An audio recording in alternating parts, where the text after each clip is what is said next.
These words are hard to say, so repeat after me. Ready?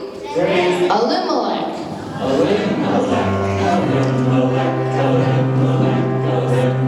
Is the name of a story in the Bible. He was one of Israel's early pioneers. He had lived in a tent out in the desert, and he stayed there for many years in the wilderness. There was day that Moses gave the 10 Commandments. He learned them so he could live them by grace. He studied and memorized them along with everyone else, because there was nothing else to do all day. He learned Levitical law. This was an important set of guidelines which prepared them to live successfully. Once they left their tents behind in the desert and settled into a new town with their family, they named it Bethlehem Ephratah. They were strong and mighty men when they founded Bethlehem. A foundation was lit for the nation covered. Soon another town was nicknamed they called Kiryat-Sefer. That's known as where oxen wore the pants and harder to pronounce, but also part of their inheritance. So what are the words we can say?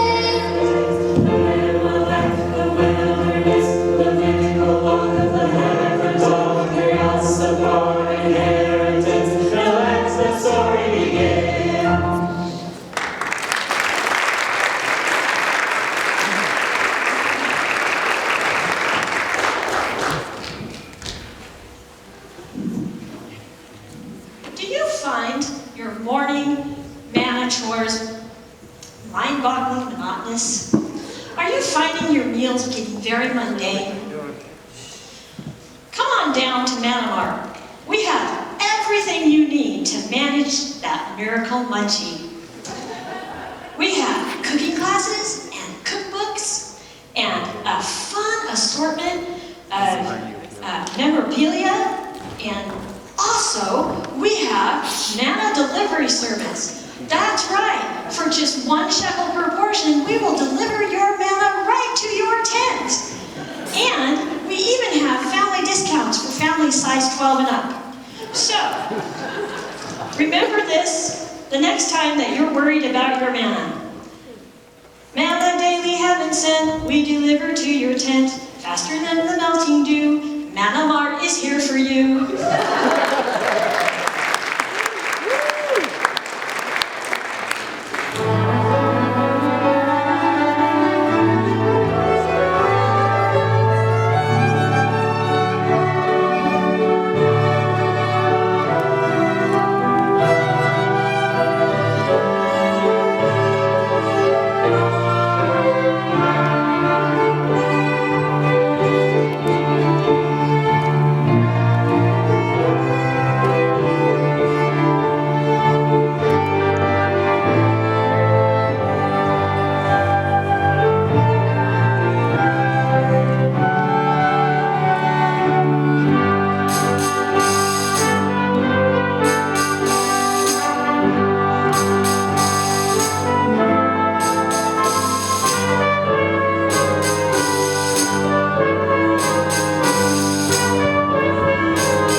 Let thy spirit guide me as I write down our history. Let thy spirit guide me with this project. There he is! Oh yes, Caleb, the oldest man in all of Israel. He's outlived everyone else in our parents' generation. And just as strong as ever. Did you know he was one of the original 12 spies in the Israeli army? And still just as determined as he was 40 years ago to regain our inheritance. Attention! Attention, everyone! Now what does he have up his sleeve? As you know, my marriage to my young and pretty Efratana Thank you, my dear. produced a daughter, my lovely Aksa. Many of you have had for her hand in marriage. I understand why. She's just as determined as I am to reclaim our inheritance and will stop at nothing. Aksa aims to retrieve Yes, Father. our lost property just as much as I do, and that includes the wishes of my beautiful wife. Thank you, my dear. So, I have a proposal. Listen. When I was a young man out in the wilderness, we scouted out our mission, and two of us said yes. The other 10 were fearful, refusing God's command. So none of those complainers could enter the promised land. They did not pass the test, so nothing went well. They wasted their first chance. So out in the desert, our people had to stay until that generation had all passed away. Now that I am older, I'm still going strong. To everyone with courage, step up and come along. Be strong and courageous, only young. Restore our inheritance. Still vibrant as an old man, enjoying daily life. With lovely Efratana, my young second wife. And Aksa, my daughter, will marry the man who bravely takes our city, reclaiming our land. They did not pass the test, so nothing went well. But now there's a second chance. Be strong and courageous, only young. Restore our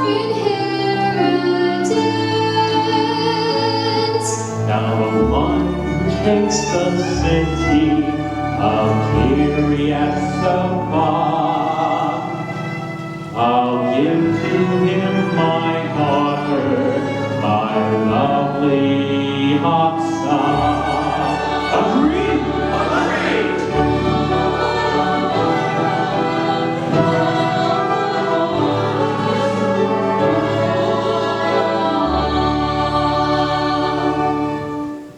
You have heard my proposal. My daughter's hand forever takes the city. Any volunteers? Yo, right here, count me in. Oh, most happily obliged. I'm in too. You agree as well, don't you, my dear? I agree. And then afterwards you can give me my own inheritance with springs of water. I already know what I want. What my baby wants, my baby gets. Unheard of. She's a daughter, not a son. And a bit spoiled. But Caleb is a hero and can do whatever he wants with this property. That still doesn't make it right. After your marriage to whoever takes the city, we will talk.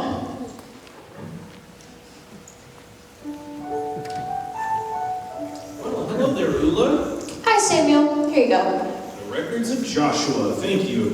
Why do you need them? Cross-reference, verification, accuracy. I'm writing the history of Israel's judges. Continuing where Joshua left off. So Caleb offers his daughter to whoever reclaims the city? Interesting, isn't it? Yeah, it's something other than battles and war stuff. You know that this Caleb was one of the founders of our city. Bethlehem, where everybody knows everybody else. For sure. And at my age, I've experienced some of that history firsthand. Probably more boring battles. There are some other stories you might enjoy. For instance, Joshua wrote about a young lady trapped high up in a tower. Oh, and a prince comes to rescue her? Yes, in fact, he did. The prince in this case was our city's other founder, Solomon. Solomon? Pronounced Solomon. His dad was the Prince of Judah out in the wilderness. Ah, so he didn't have to work? No way. He was once a teenager just like you that had to learn how to work. I'm a girl. Obviously. But let me ask you, how would you like to eat one type of food only for every day of your life? You mean... No fruit, no bread, no meat, no spices? You want the short answer? Sure. No way. Never. Well, young Solomon ate the same food for every single meal. Breakfast, lunch, and dinner? And snacks too. What did he eat? Manna, it was like coriander seed. Each morning it would appear on the ground ready to be harvested, but when the sun got hot, it would disappear. So no sleeping in for him? No. He had to be out first thing every morning of the week except for the Sabbath. I can imagine the conversation. Hey, Saul, go pick up breakfast for us. Okay. And while you're at it, bring in lunch and dinner. And kebabs. Do I have to tell you again? Ow! If you don't leave now, the manna will be all picked through. We'll just get the leftovers. Sorry! Get it before it melts. On my way! Teenagers, you gotta tell them 10 times before they hear you. Welcome to my world. I could never eat the same thing 3 times a day. It was all he knew, but once the food gathering became routine, food preparation was simple and easy for the whole 40 years his parents wandered in the desert. Why don't we eat manna today? After Israel took the city of Jericho, it was no longer needed and disappeared. So the princess in the tower... Was once also a teen just like you. I can see her now. Honey, can't you find some way to help us out? I'm trying, Mom. What about, field work? First my hands to pick the stalks. Look, everyone needs to help bring home the bacon. I don't like bacon. You don't? Well, that's good. Because those who don't work, don't eat. Nobody wants to hire me anyway. Leave me alone. It's always the pretty ones that don't want to work. Well, I like to work. Yes, my dear. That's because you're the good girl. Well then, that means you're ugly. I am not. Yes, you are. Mom! Girls, just get the bread out of the oven before it burns. So that's how you imagine that? Quite the drama queen now, aren't you? You mean a drama princess. Who would like to know the rest of the story? Okay, princess. Here's what's really happened. Solomon grew up to become a skilled spy for the Israeli army.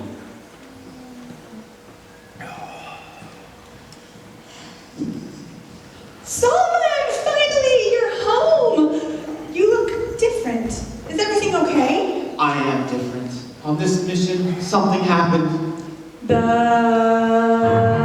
Spygate mission? Yes. Well, How did it go? I've never experienced anything like it before. tell me the details. And don't leave anything out. Okay, so you know Uncle Caleb sent Titus and me to go check out Jericho. Watching, we noticed a house high up on the wall that had many daily visitors, including some government officials. Yes? We concluded it was a guest house of some sort, and decided it was our best option for getting some information. Just before the gates closed, we snuck into the city and knocked on the door. The girl immediately let us in. Wait, just like that? No questions asked? No, I can't remember any. Oh, come on. Well, what did you say and what did she say? Well, I don't remember the exact conversation.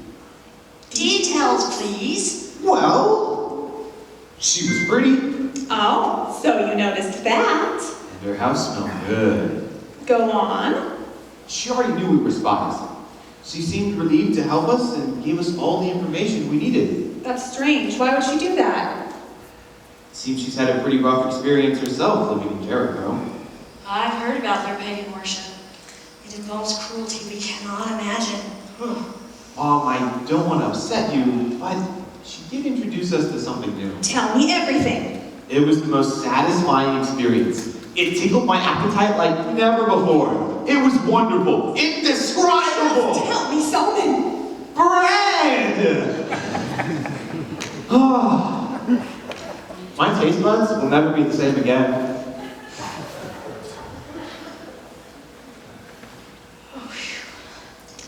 Bread. I vaguely remember. I do too. It was delicious, and I can't wait to try it again. I'm going back.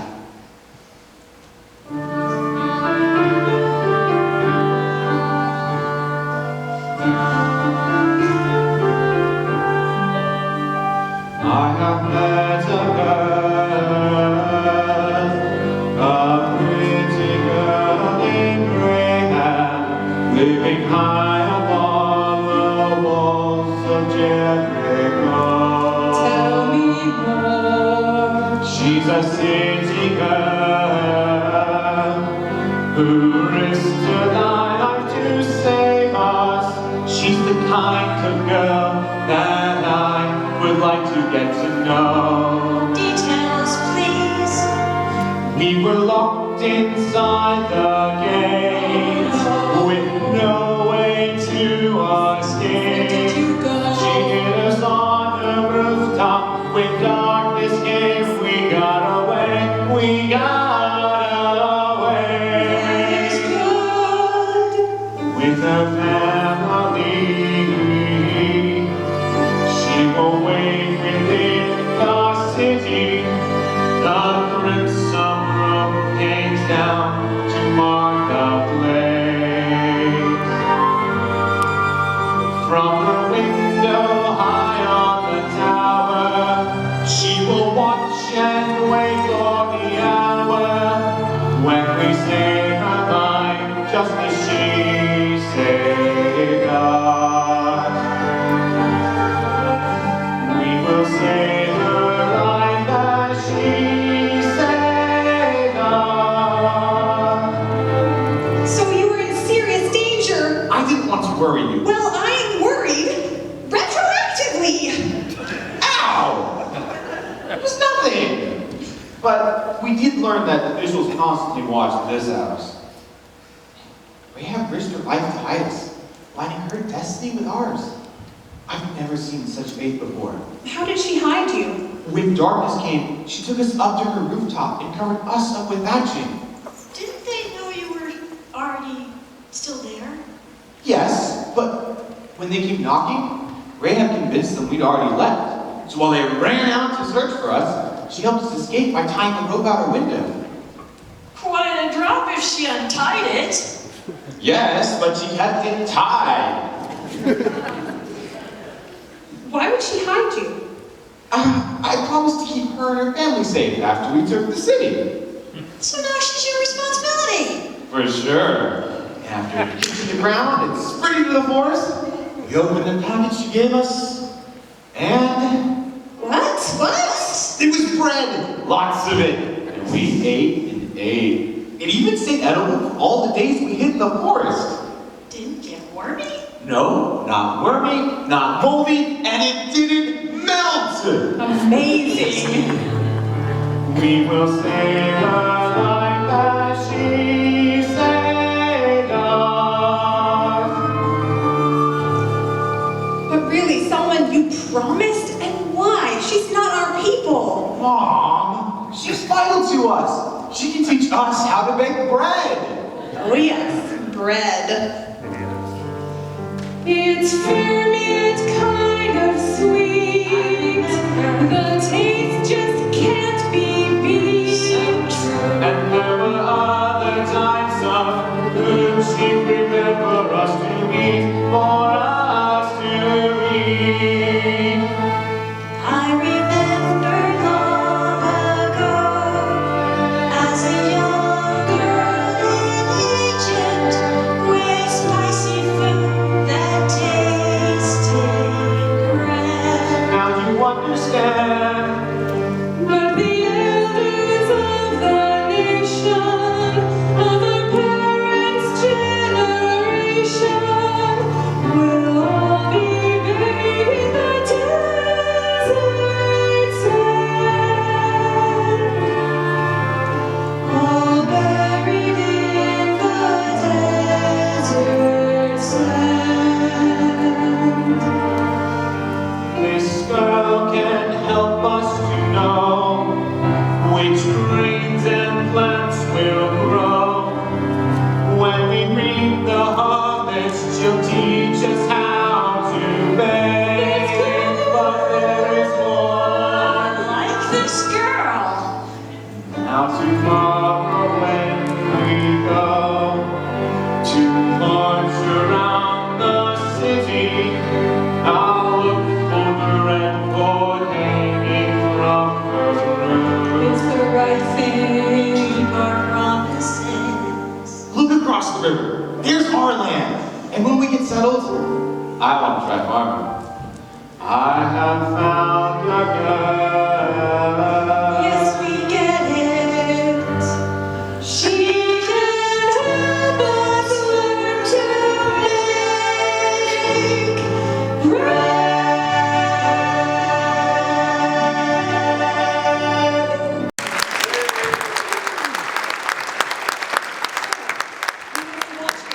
And save her before the army takes the city. Yes, I must rescue her from the tower. Like a princess in a tower, I am waiting for the hour to be rescued. Can I trust him? The whole city in despair, unrest everywhere. Will we survive? That is the question. Before the attack, can I trust that he'll be back to save us? What choice do I have? Yet I hear his voice. But can you really trust him? That is a big surprise.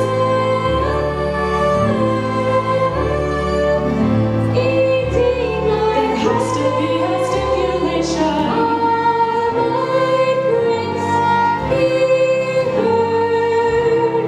Surely more than great digestion.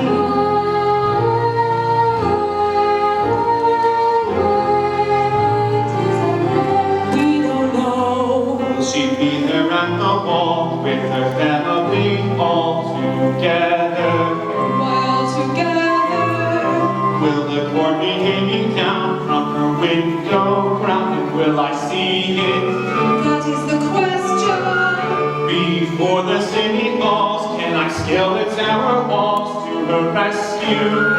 How long will you have? Yet I trust her word. Is that some reason I saw it in her that is a big eyes. surprise?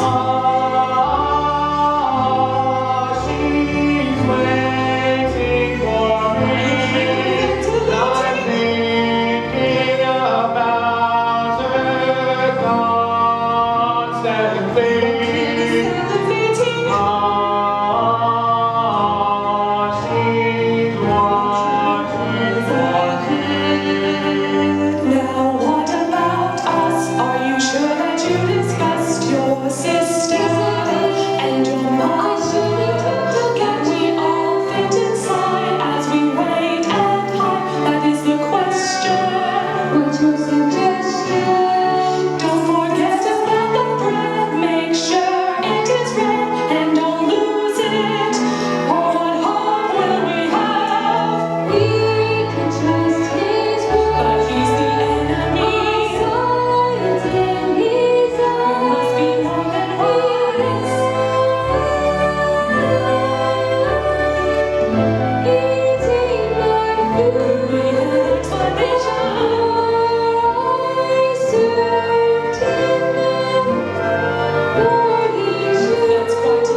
Does everyone know the plan?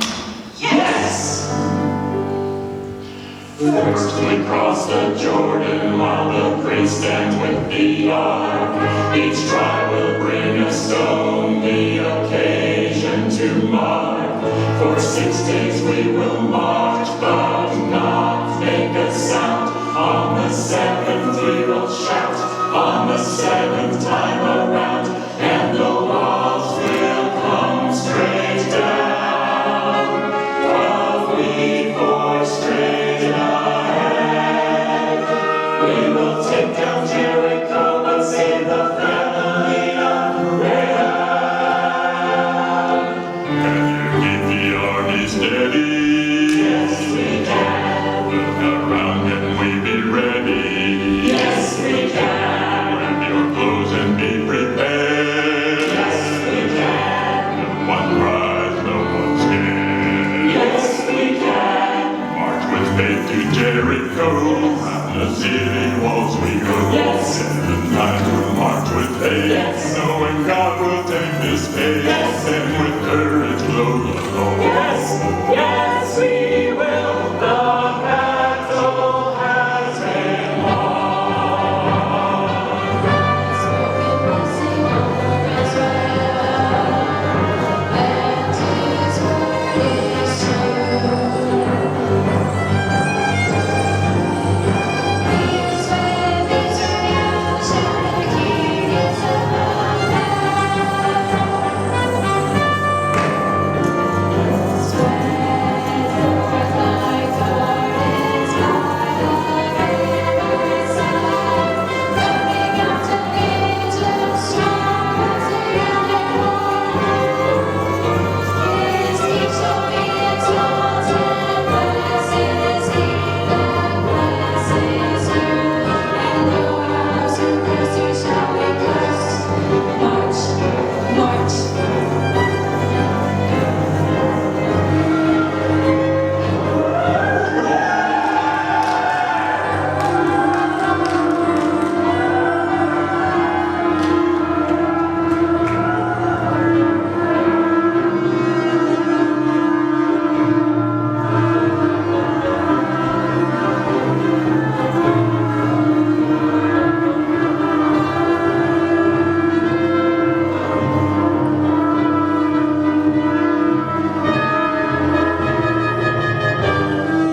We took the city! Crash! Smash! It was too easy! God gave us the victory. The wilderness years are finally over! So, now what? Don't worry about that. There's lots more to do. Well, I'm starving. Same here. What's to eat? Something smells good! It's coming from there. Welcome to Israel. We're all curious. What is your profession?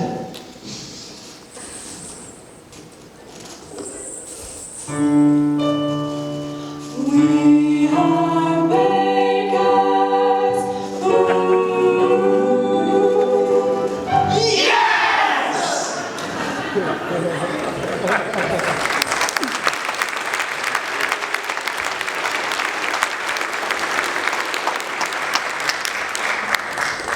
So, did they fall in love? Long story short, yes they did. Oh, how romantic. I can see it now. Someone returns to his rescued love from the tower, asks her to marry him. Will you marry me?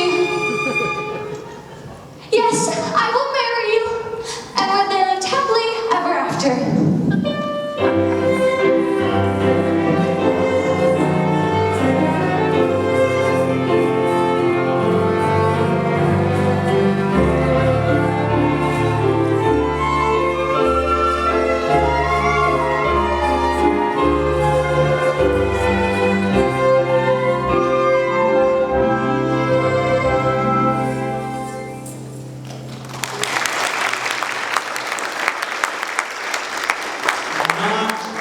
That easy. The tribes had to divide up the territory. Solomon was given his portion of the inheritance, which he named, Bethlehem? which means, House of bread. yes.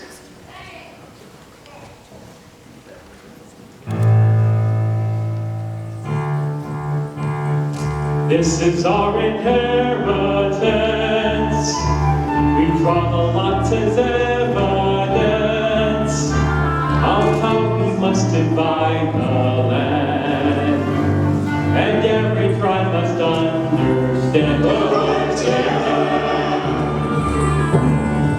This is our inheritance. The city's very first residence. We'll harvest barley, corn, and wheat, and make the good renowned, and we will work together. This is our inheritance. No more living in our time. Return our house and settle. We'll build our house and settle. And we'll live year after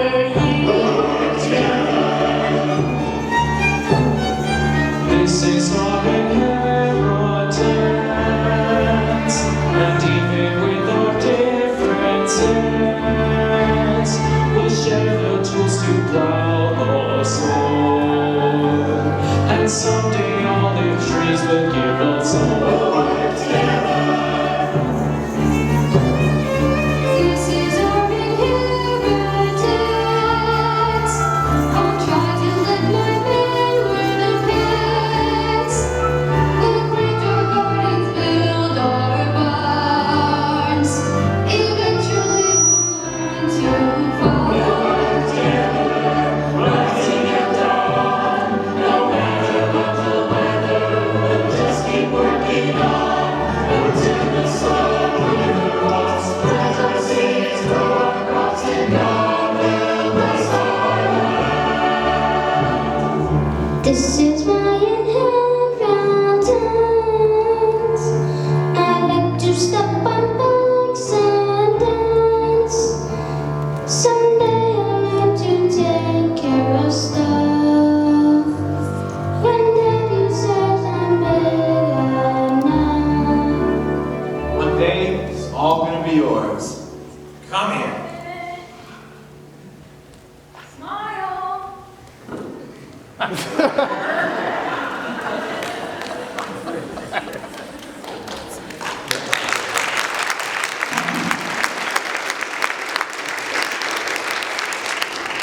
So they moved to their inheritances and lived happily ever after? Not yet. First, there was an important event that took place. Gather round, everyone. Today, before we claim our lots, we must all make an important decision. Are we all together as one with our God Jehovah? We are one, Who brought us out of Egypt? the Lord our God, Who delivered our enemies into our hands? the Lord our God, Who gave us lands for which we did not labor? the Lord our God.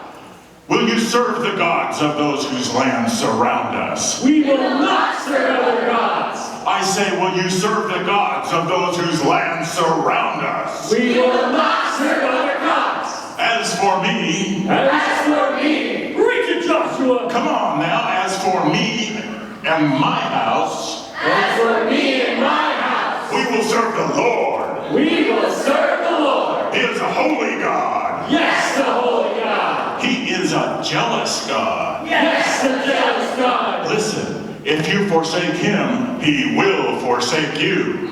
We will not fail. You are witnesses. We are witnesses. You are witnesses. We are witnesses. This day is our covenant. Today is our covenant. Now put away the strange gods that are among you and turn your hearts to the Lord God. His voice we will obey. We will serve the Lord. We will serve the God of Abraham with all our heart, mind, and soul. In everything we do, we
Joshua ends? Yes, see, right here in the last section. And now, the story of Caleb's daughter, Aksa. Yes, be careful with that. Attention, everyone! I must say something! The oldest man in Israel. First of all, I would like to acknowledge my adopted son, Solomon, the fine and noble heir of the late Prince Nashon of Judah. Solomon learned well the techniques of spying because I taught him everything I know. You've been a great second father to him. Yes, I have. And would like to take this moment to congratulate Solomon and his lovely wife Rahab on the birth and rearing of their son, Boaz.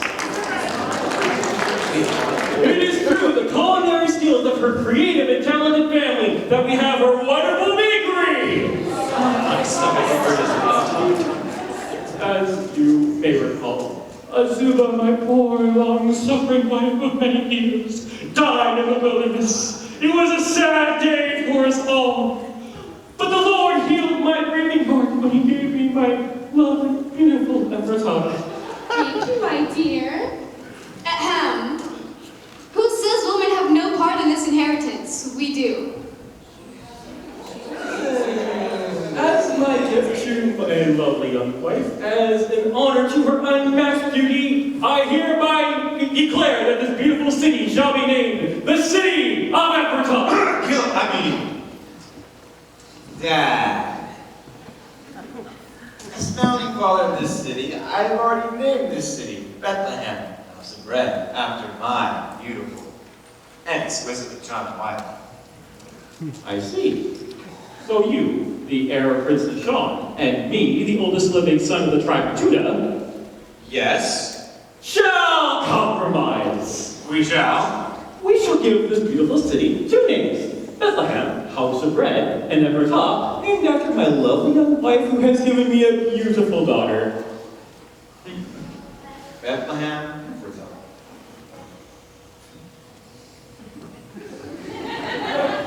Okay, we'll go with that. These are too long. I know. But when Caleb is gone, we'll call it Bethlehem for sure. Is everyone happy with their property assignments? Yes. No. Well, there is a city in Israel which needs to be reclaimed. Founded by our father Abraham, it is now taken over by those idol worshippers who have sacrificed their daughters to idols. Terrible, not. As an incentive, I have devised a plan. Yes. As you are all aware, my marriage to my lovely Ephrata Here it comes again. Thank you, my dear. Right on cue. has borne me a lovely, charming daughter. Aksa, honey, will you please step forward? Notice her grace. Yes. And her beauty. Yes. And a dominating spirit. Shush, somebody might hear you. Of course, my daughter is not to be trifled with. She is, shall we say, assertive, but also has the heart and courage of a lion, the grace of a gazelle, the beauty of a swan, and the voice of an angel. Agreed? Agreed. We need a grain of salt to go with that. Maybe 2 grains. As you may have observed, my spirited daughter is now of marriageable age. Yes, we've noticed. I see that some of you have received your inheritances but have yet to claim your cities. Who am I talking to? I am one. And also me. Still waiting. Count me in. Be mine. That's what I thought. So, as an offer, I shall give my daughter to the one who reclaims the city Kiryat Safar. I'll marry the one who has the faith to defeat the idol worshippers and reclaim the city for Lord Jehovah. Have faith, be strong and courageous. The Lord our God is with you. Amen. So, who won the contest? Let's see. Maybe Othniel? Why him? She might have chosen one, but maybe didn't care. So women don't require romance. Whoever took the city of Kiryat Safar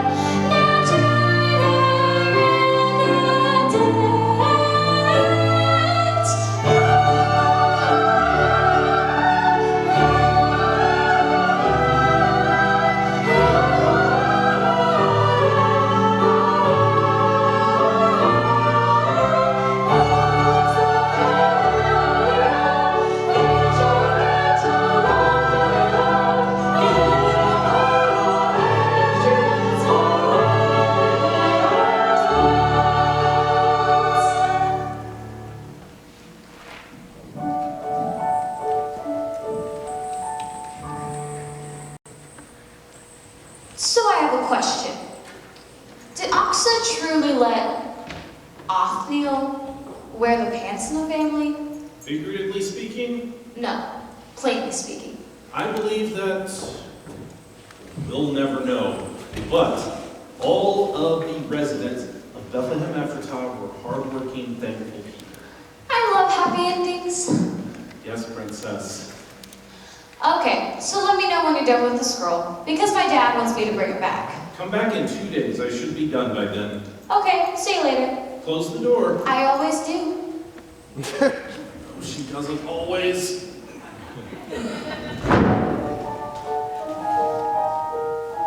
Lord, reveal to me what you would have me do. Help me write this next part accurately. Oh, hi Nathan. What do we have here? Barley Loaves, my favorite bakery. Thank you, yes. Still working on the Book of Judges?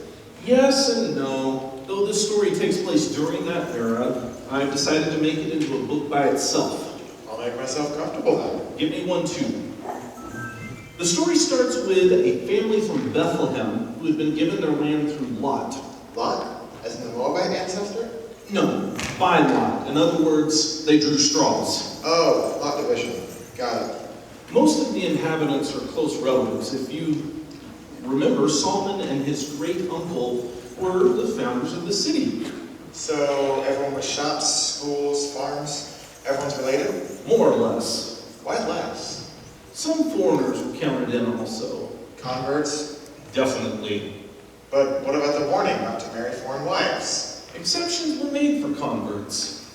But their brainwashed traditions would run afoul of Israeli law. You're talking about child sacrifice, pagan worship, Jericho, Moab, they all did it. True conversions do happen. If Jehovah accepts them, we must as well. Makes sense. So we have Rahab from Jericho. Who else? A girl from Moab, but her story started years before her arrival. The pioneers in Bethlehem Ephratah were just learning how to farm, and they were excited when the first year's crops were ready to be harvested.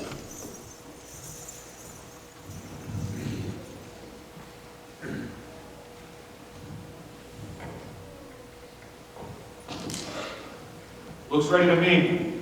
What do you think? It's definitely ready. I agree. It's time to harvest the fields.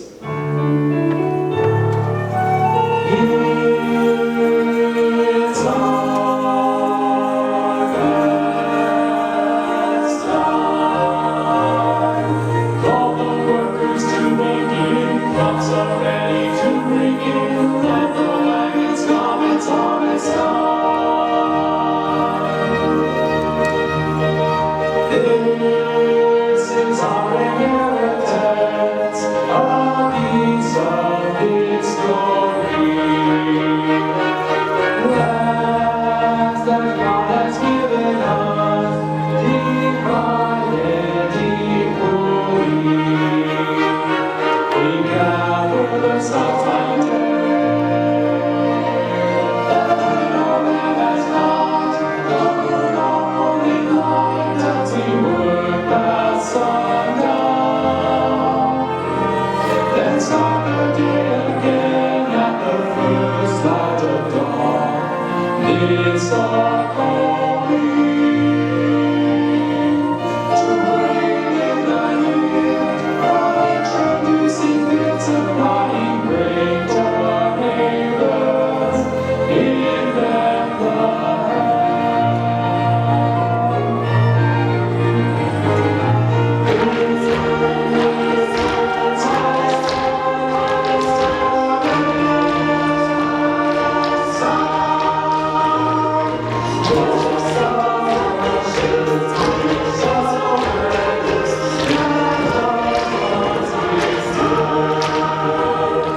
What shift are you on? I'm just turning my 26. What about you? I'm just starting my 30th. Show off. Hey, bosses need to know what they're doing. Future bosses. Some of us are just faster than others. I'll be you after lunch while you're taking a nap. So eating lunch makes me sleepy. Don't rub it in.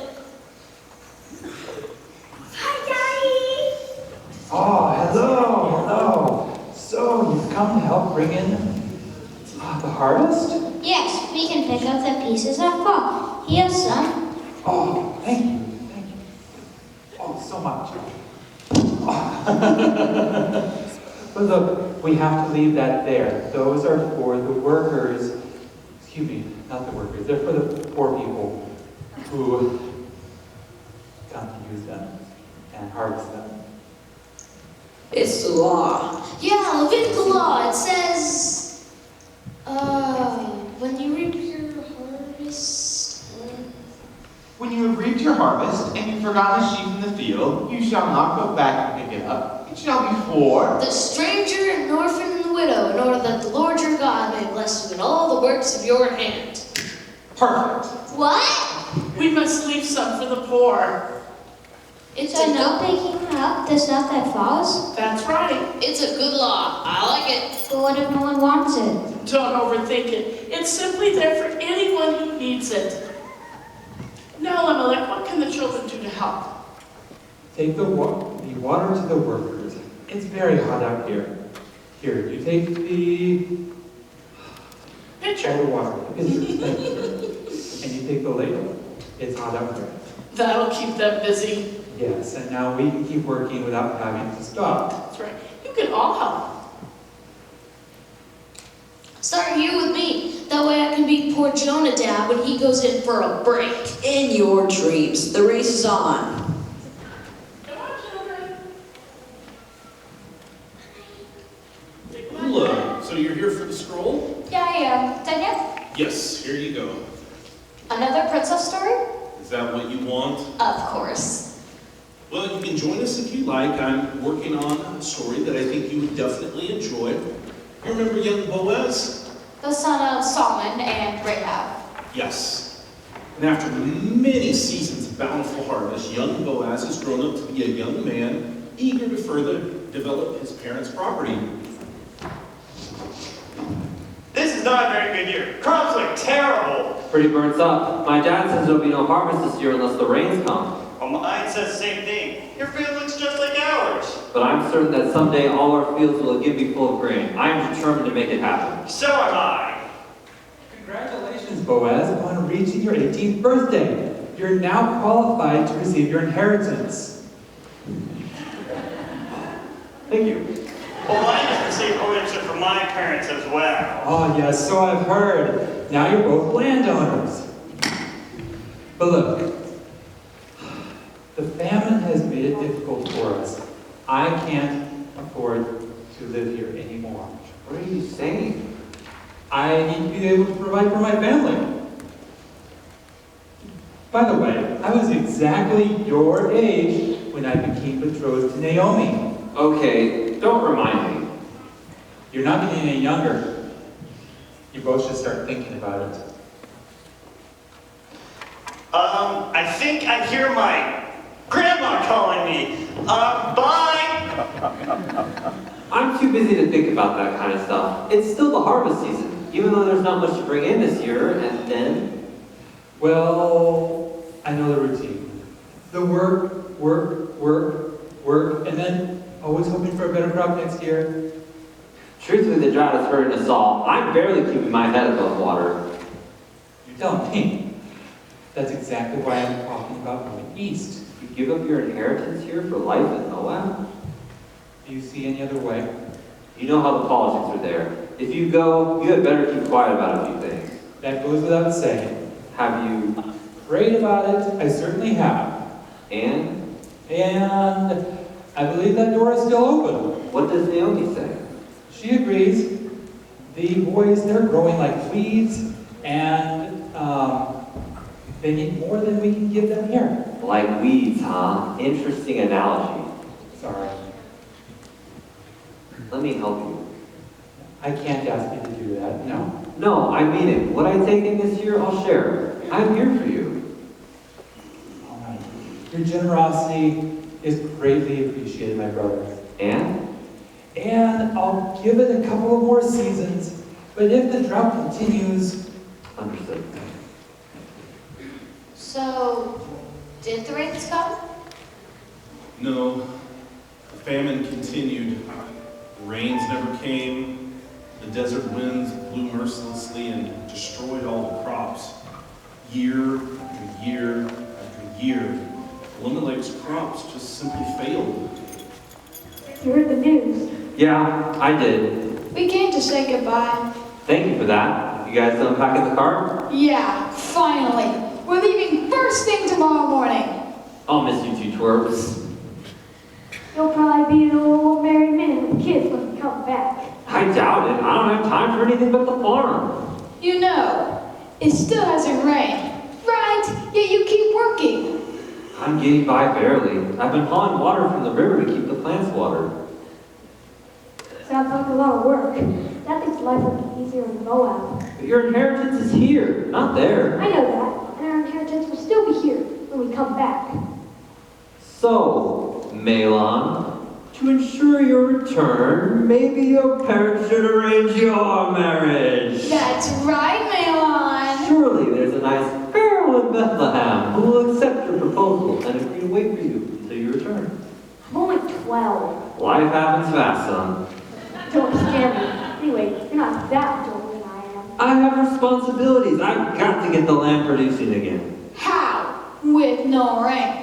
Hauling water from the river gave me an idea. I can dig ditches, run some irrigation. Still sounds like a lot of work, but good luck with that. Thanks.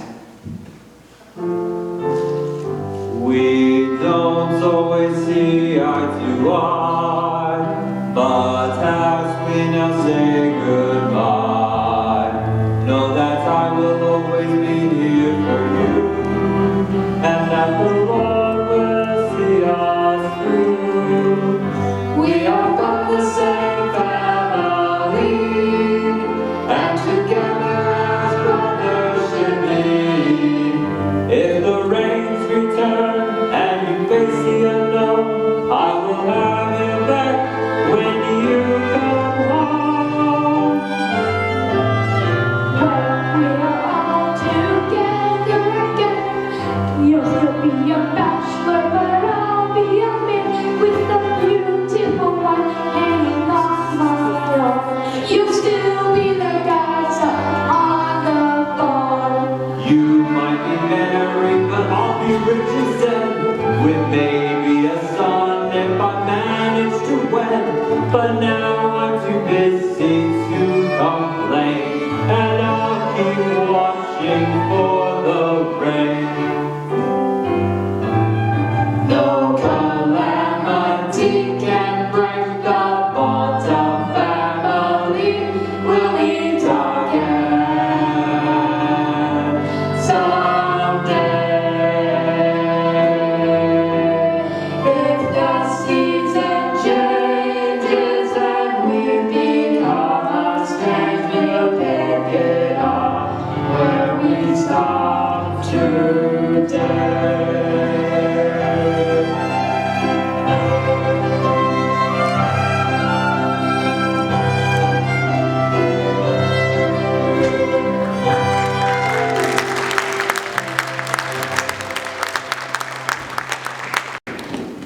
So where did they end up? And how long were they away? And did they ever come back? Moab, at least 10 years. And yes, any other questions? Well, I was hoping for a bit more of the story. How detailed? Just the facts or embellishments? I'm a guy, so for me, just the facts. Okay. Tragedy struck. Out of the 4, only 1 returned. What? You said just the facts. And I'm still waiting for the love story. Well, here's a little more. The boys grew up in Moab and got married. Let me tell the story. I imagine it was like this. Once upon a time, there was a very musical girl.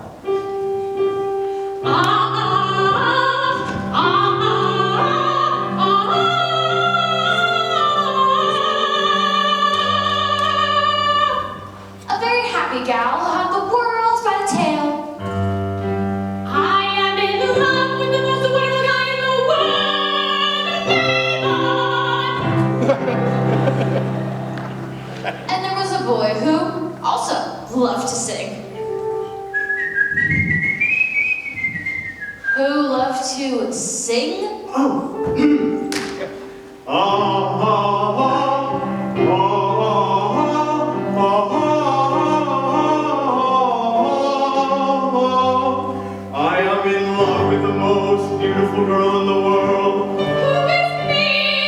We have the world by the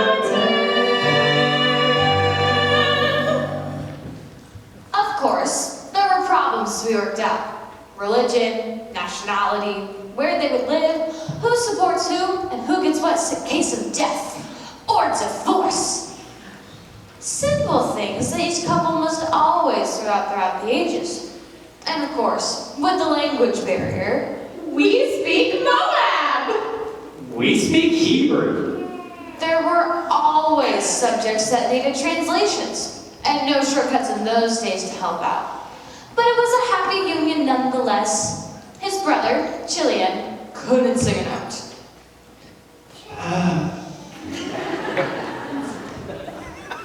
But still had the same issues with his fiancée. She couldn't sing either, so they were also a good match. Okay, but wouldn't it be better if all of them could sing? Oh yes, I can see it now. They will all sing opera. Oh no. There is a land not far away, where there is a house where we used to play. By the streams we catch a frog and take it to the synagogue. I'm going to return to my birthplace, to live in the land where our people pray and follow God as His chosen ones. Join together as the blessings come from God. I want to go with you to be part of what you're meant to do. I can't help but be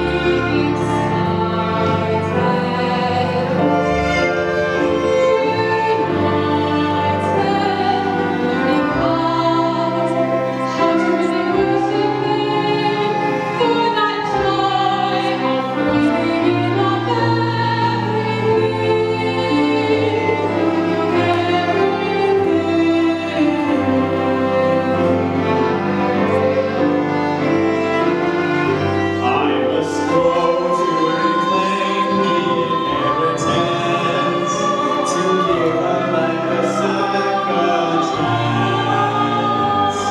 We'll plant again and then I am confident.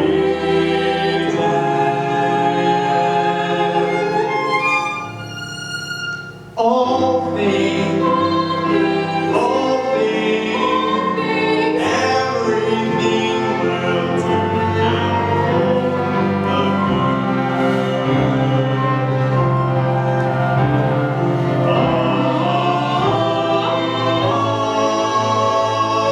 Yes, it's true. I know it's true. That's why I want to go with you.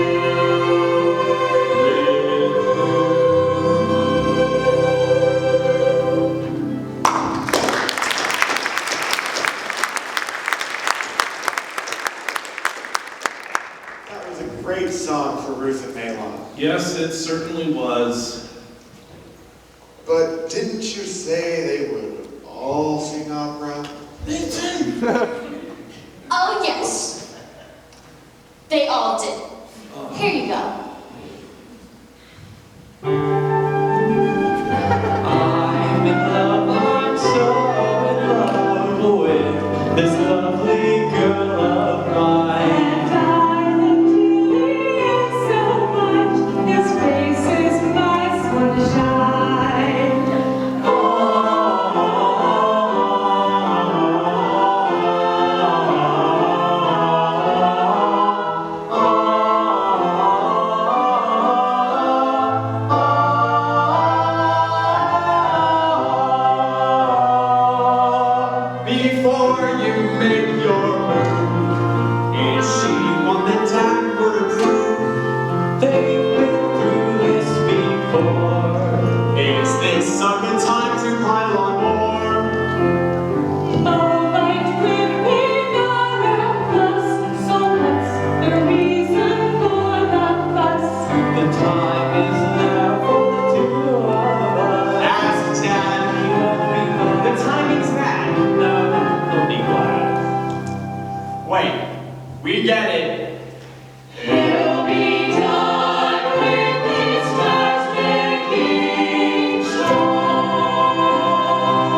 hazard to the arts. Preach it, Nathan.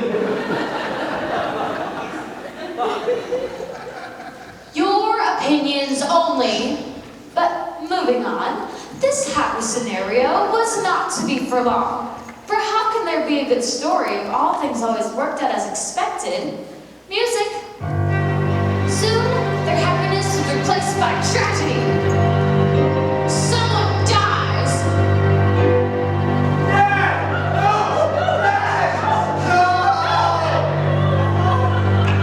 Another one dies.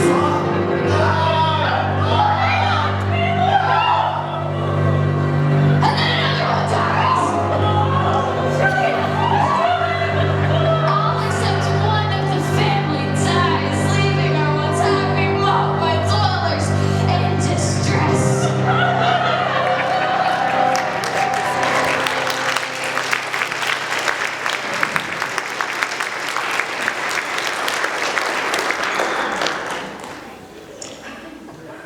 Very dramatic, Beulah, as only you can do. But Samuel, what does that have to do with our history? Putting it succinctly, Yes, please. David's father is Jesse, son of Obed. Okay, I know who Jesse is, but who is Obed? Obed's father is Boaz. Boaz, the cousin from Bethlehem, who's still not married. I'm confused. How does this all tie in? Still want just the facts, right? Yes, but for a storyteller, you sure don't expand much. Well, for a guy who wants just the facts, you sure want a lot of details. Break it up, break it up. I want all the details. All right, here's what I know. 10 years pass. Mahlon and Chilion marry their young wives in Moab. Boaz keeps his nose to the grindstone. He not only becomes extremely rich, but becomes the largest employer in our city. Beautiful fields, ready for harvest. Yours over there, and mine over here. No, for that direction, Elimelech's fields. His fields are a wreck. When is he coming home? He was to return soon, but he's been gone for years. The weeds tell the story. Elimelech, where are you? And where is your wife, Naomi, and your two strapping boys? Mahlon, Chilion, come home! Wish he could just combine all three fields. Yeah, his are just lying unused. What a waste, and I haven't heard a word about them since they left. His boys would be grown up by now. These fields are still theirs to claim if they want them. And maybe they'll claim yours too if you don't get married soon. Of course, I need to find a wife. I need an heir or I'll lose my land to my nearest relative. Which could be me. Or Elimelech. Or Mahlon or Chilion. But you're well aware, Jonadab, getting to know a girl is difficult for me. Your problem is that you don't understand their subtle and sometimes obvious hints. Apparently not. Like a fish that doesn't bite, he's clueless how to woo. He has no time for romance. He just doesn't understand just how to pursue or how to join in the dance. He has this question and he walks through life totally baffled. How do I find a woman?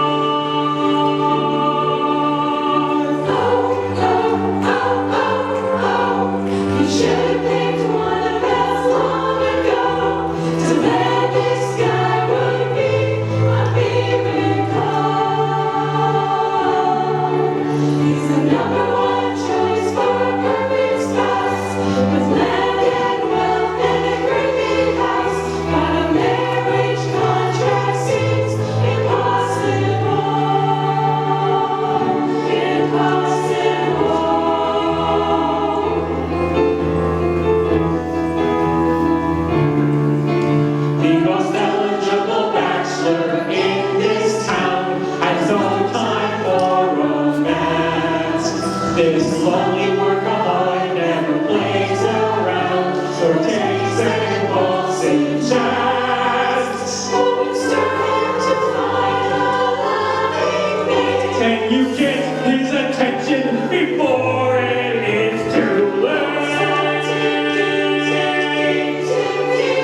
How do I find a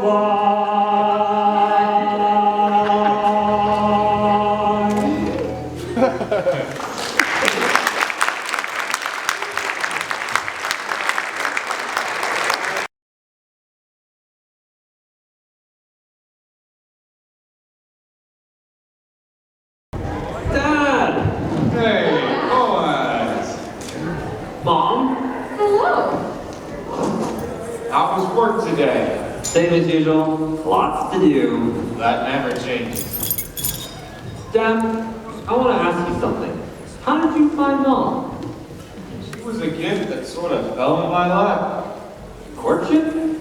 No, not really. I knew she was the one for me and simply asked to marry her. Is that what you would recommend? That's a good question for your mother to answer. Honey, what would you say?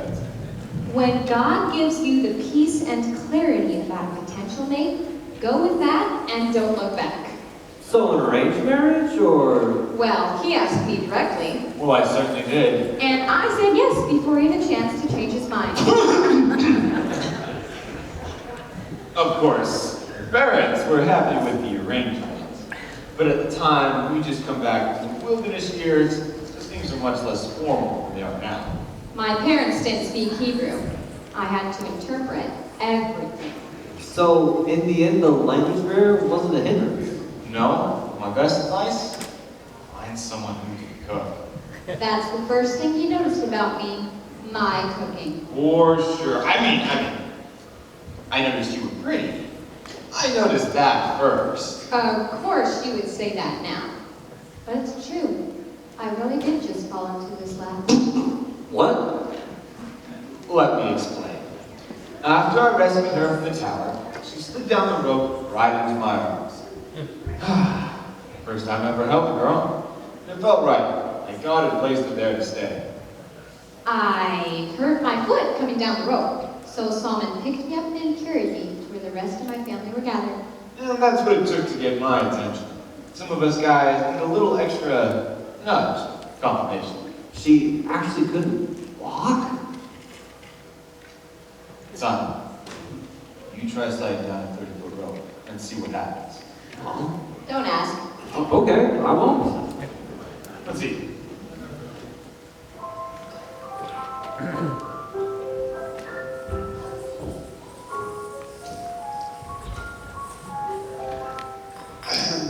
Samuel, sorry to interrupt, but Yes, Nathan, I know you've been waiting a long time to speak to me.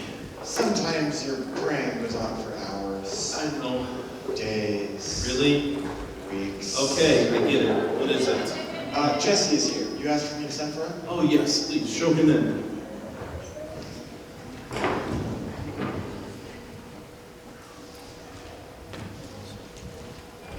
Sir, it is such an honor to be invited to your house. Thank you, Jesse. You can probably guess why you're here. Having to do with my son? Yes, although the news about him being recently anointed as king should be kept quiet for now. Why is that? Well, if the news got out while King Saul still controlled the kingdom, things could get dangerous for David very quickly. Well, you know that he is still only a boy of 17, hardly ready for the monarchy. I know that, you know that, and let's just keep it at that. I've just completed a written history of all of Israel's judges from the time we left Egypt until the present. All the details, all the facts. Quite a task. Heard about your project. Are you now done? Yes, but I need to update the royal lineage now. Because with David's recent anointing, things have changed. Yes, and quite a surprise for me. And truthfully, I would have thought one of the older boys. But David is definitely the one the Lord showed me. But after documenting your ancestors, I believe that one of them needs a book that stands alone. Oh, who? Your grandmother Ruth. Interesting. You know that she was a Moabite, right? Yes, and Boaz's mother was Rahab from Jericho. True. Both were converted from other religions to belief in the one true God. Which is central to her story, as she is now a direct ancestor to Israel's kings. I see. Could you give me the details as you've heard it from your grandmother Ruth? It is a story I have heard many times. Back in the old days of Israel, when judges ruled, there was a famine in the land. Elimelech took his wife and 2 sons and moved to Moab. What happened there? Both sons married Moabite women. And then... Tragedy struck? Oh no. Tragedy struck.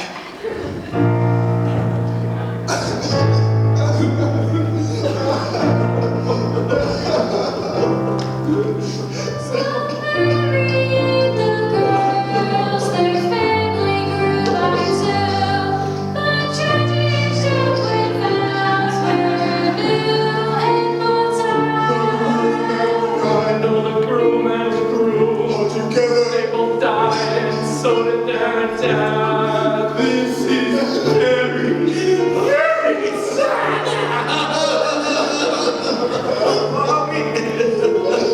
So sad. Naomi was sad, took a turn for the bad.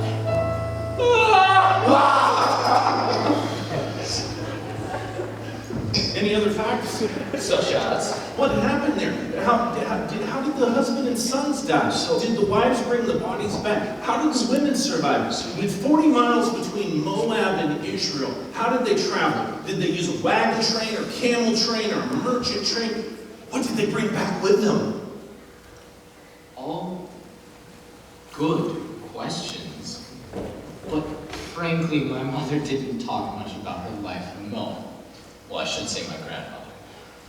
Her stories consist of her commitment to Naomi, her walk to Bethlehem, her gleaning adventures, and how she met my grandfather. Okay then, I will only include what you can confirm as factual. Thank you, Jesse. If I have any other questions about that time, I'll let you know. You are most welcome, Samuel. Blessings to you on this new project.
So interesting.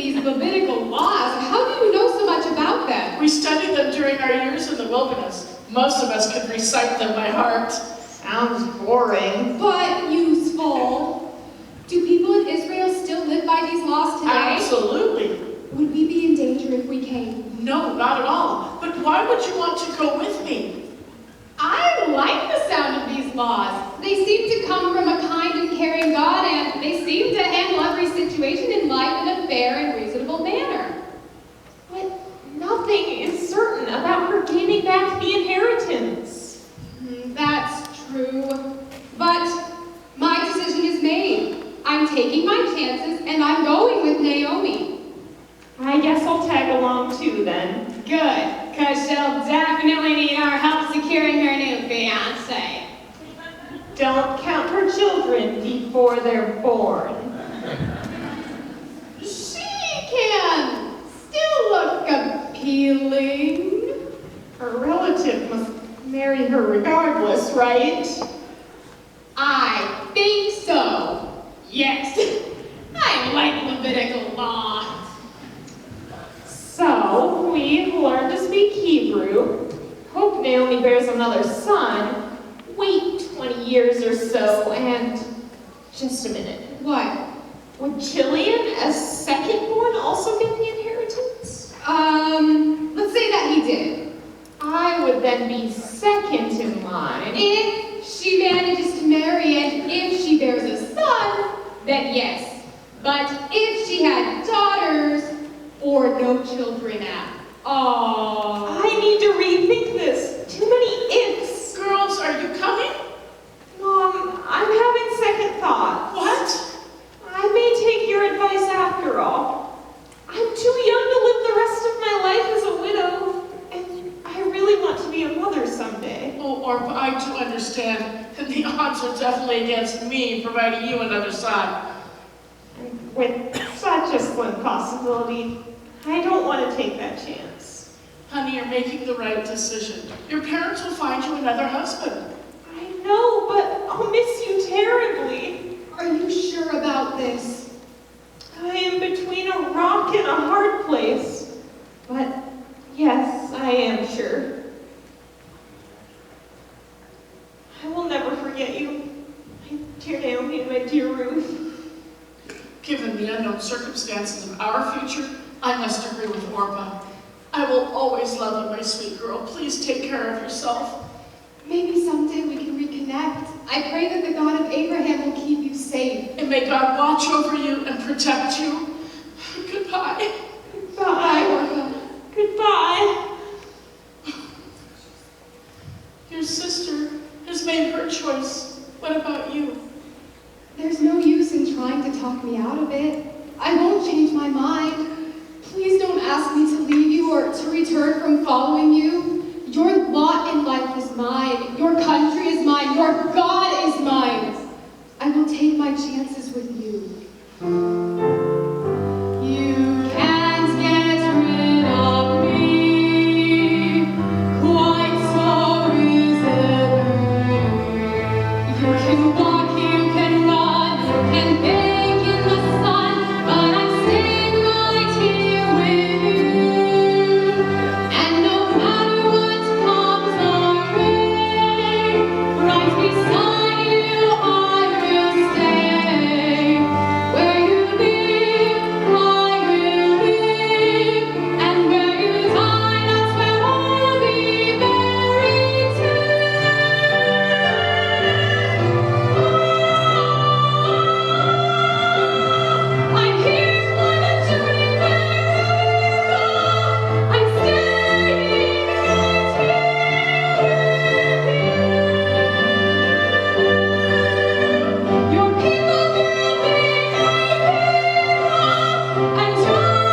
I have that legal right, yes. Do you know who they would be? Younger, older. There are two of them, both younger. What about the house? Probably quite run down by now. 10 years is a long time to be empty. And it would be a miracle for me to bear another son at my age.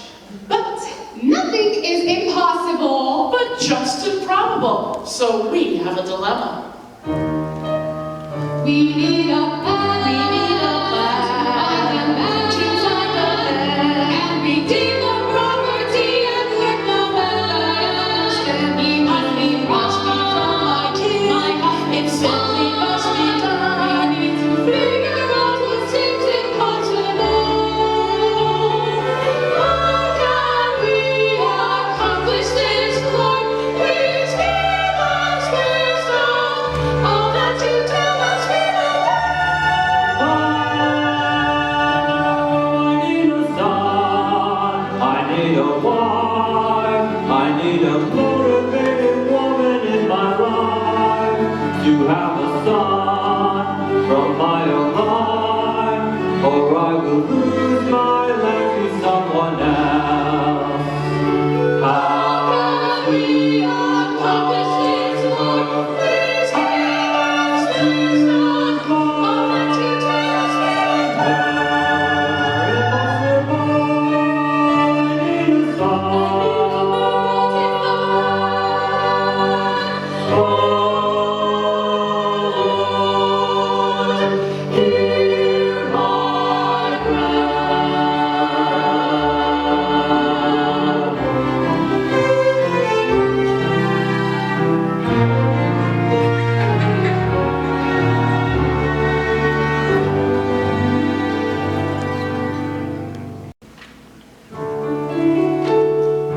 This is the ground, Bethlehem is the town. The land that surrounds me is what sustains the livelihood of many working here. My friends and family, this is our destiny. Sing often when you're alone? Maybe. Listen, Jonadab. Our destiny is to till this soil and make the ground produce its grain. This land is ours for our lifetime, then we turn it over to our sons, and so on, down throughout the generations. The land will sustain us. Elimelech's land lies fallow. But at least you now have a son to pass yours down to. I, on the other hand, have no son.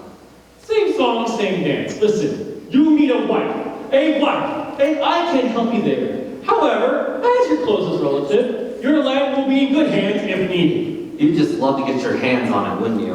Yeah, and I'd like to get a little like property as well. You better get busy with that courtship. With any girl. Doesn't really matter which one. Just make a choice and be done with it. Easy for you to say. I'm so busy these days that no girl ever sees me in anything but work clothes. And usually sweaty. I get it. You're saturated with girl repellent. I agree. However, in order to land one, you got to take the time to clean up. Well, certainly not during harvest time. You know where I sleep these days. The wing floor. After working all day, putting a couple of sweaty hours, you fall asleep in your work clothes. Ooh. Thanks for nothing. At least I've made a success of the farm. Best producing fields anywhere, I agree. And someday, they'll all be mine. Not if I can help it. Can I really expect Naomi to provide a second husband for me? I mean, I am willing, but seriously, how long will this take? I'm depressed. Maybe I didn't clearly think things through. Without a son, I will not have a lasting inheritance in Judah. My clock is ticking badly. How can I help her?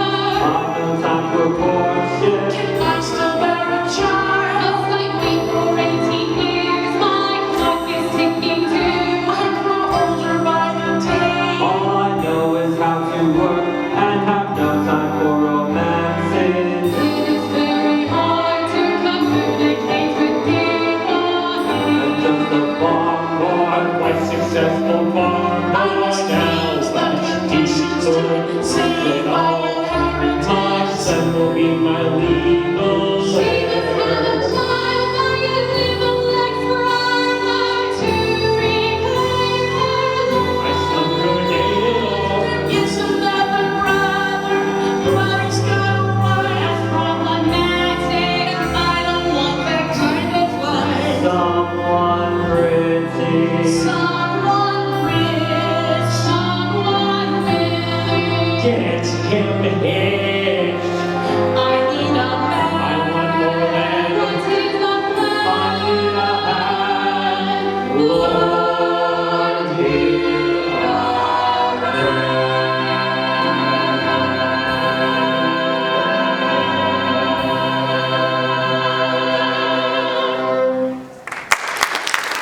Yes. Yes, Lord.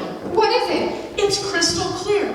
Elimelech's closest relative must marry the widow if he wants to redeem the property of the deceased. And in Moab, Mahlon reached his 18th birthday. And I'm Mahlon's widow. So the next step is to find an eligible bachelor for one of us. As soon as possible.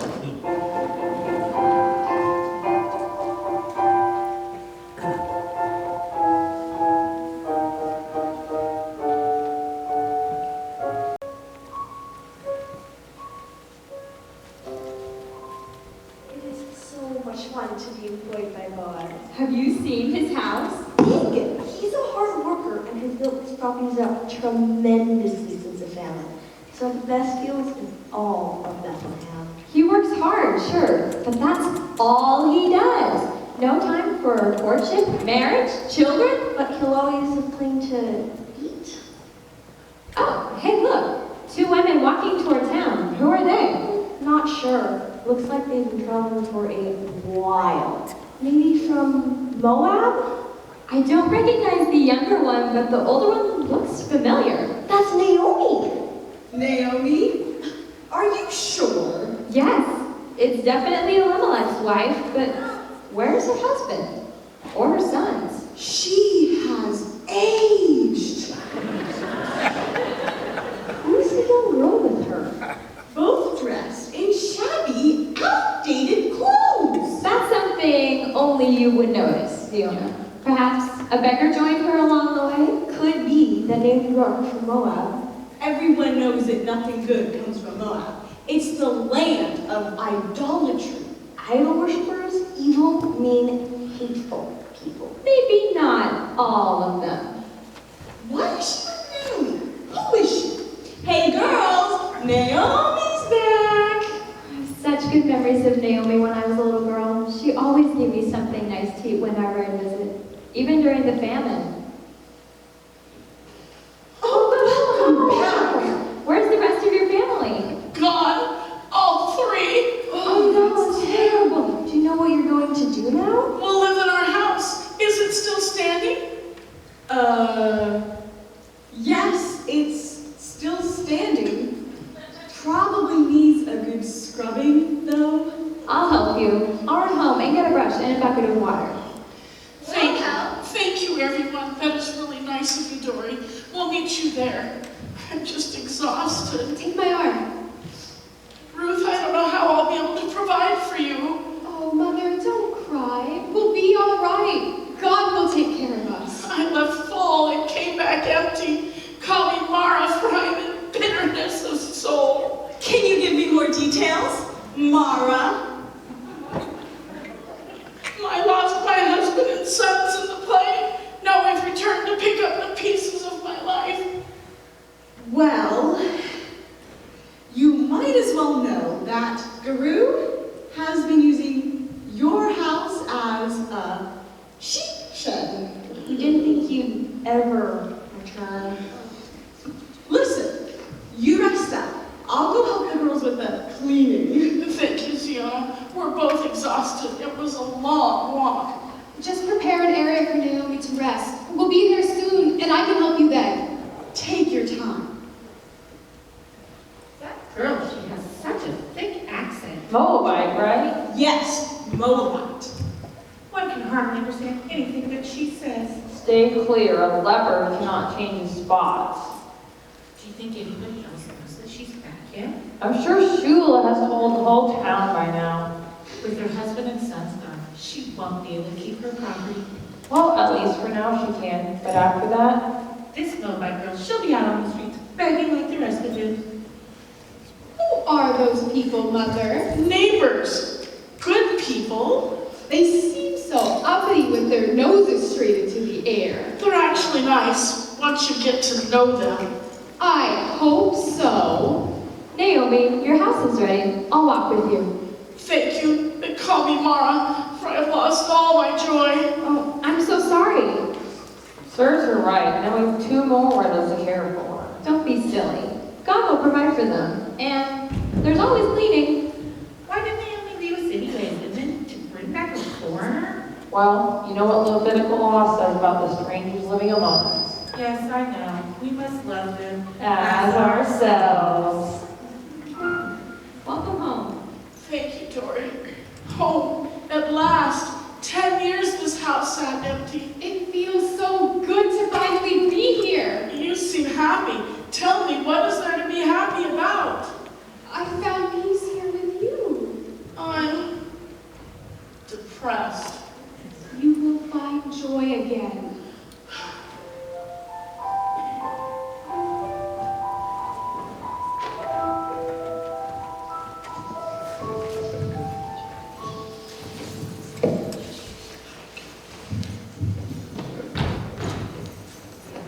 Looks ready to me. What do you think? It's definitely raised. I agree. It's time to bring in the harvest.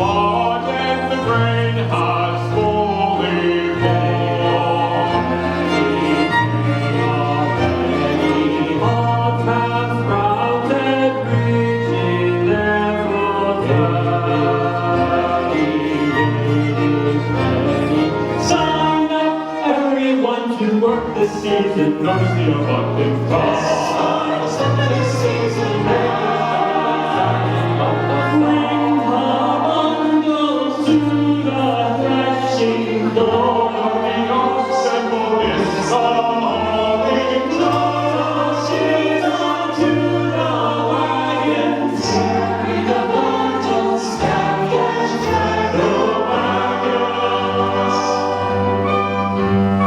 Keep up the work of the bundling and hauling until you hear the sound of the lunch bell calling. When the sun is up, take a break from the top. It's your double and double. Seasons are legacy. Seasons are destiny. Seasons are inheritance.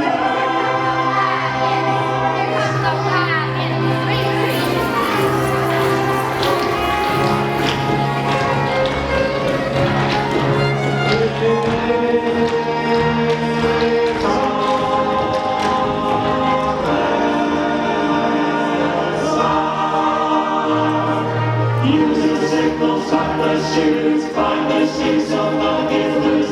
Let the fun begin, it's always time. This is our inheritance, a land of austerity. Land as He has given us to live abundantly. We gather this stuff by day,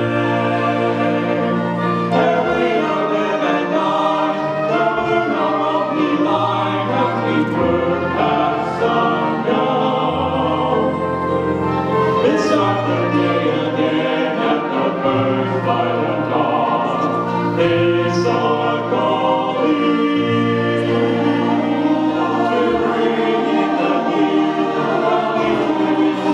the flying grain for our neighbors in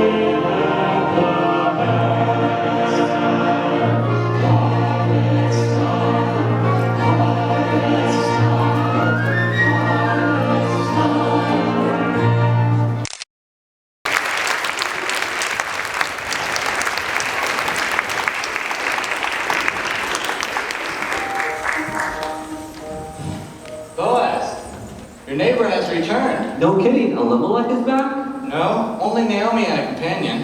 What? It's a sad story, but meanwhile, you might want to get your sheep off of her property. Okay, will do, but what happened? Judgment, and they're not lacking. Come on, don't be mean. But remember, they left us and moved to Moab. Well, now they're back. One of them. Dusting, making beds, it's beginning to feel like home again. And the people in the town were very nice to help us. Do we have anything to eat? A little bit of olive oil and a handful of grain, but not much. Well, we're in luck. It's harvest time. everything that got left. Is that legal? Here, it's not only legal, it's a requirement. The farmers must leave the corners for the poor to clean in the fields. If the poor don't pick it up, it goes to waste. I like this law. I'll go out first thing in the morning. You are such a blessing to me, Ruth. Thank you for sticking with me. What would I do without you?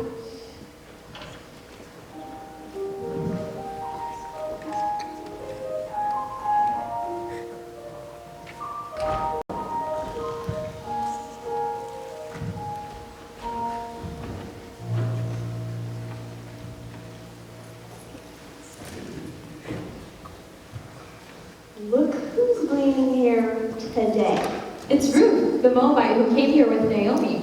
They arrived here with nothing but the outdated clothes on their backs. She wears the same thing every day. At least Naomi still has the house. Wait a minute, does Ruth think she'll inherit the house once Naomi is gone?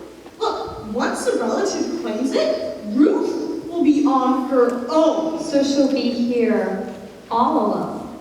Of course she'll be alone. We're not supposed to commingle with the heathen. She seems nice. She works hard all day, but her clothes definitely do need a good washing. Then what would she wear while washing them? Boaz is the richest and most eligible bachelor in town. What kind of girl do you think will catch his eye? Well, I would guess she would have to be a nice Jewish girl. Check.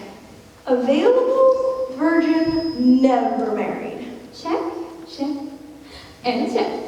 Beautiful. Check. I hope. Never. And smart. Okay, maybe check. Wants to live a life. Elegant. Definite. Check. Needs to know how to host friends and relatives. With lots of money to spend. Check, check. And she would be in charge of the house and servants. Absolutely. I like being in charge. See? Ruth is still cleaning. Shall we ask her to eat with us? I don't think it's allowed. Is it? I wouldn't do it anyways. Why not? 3 reasons. It's hard to communicate with her. She's poor. She's Moabite and doesn't understand our culture. That's 4 reasons. And they all sound harsh. Yes, but that's the way it is. So don't be contaminated. What about welcoming the poor? Of course, let her glean. They must eat after all. Working never hurt anyone. Wonder what she looks like under all that film. My guess is that she's pretty plain. Well, I'd still like to get to know her. No, no, no!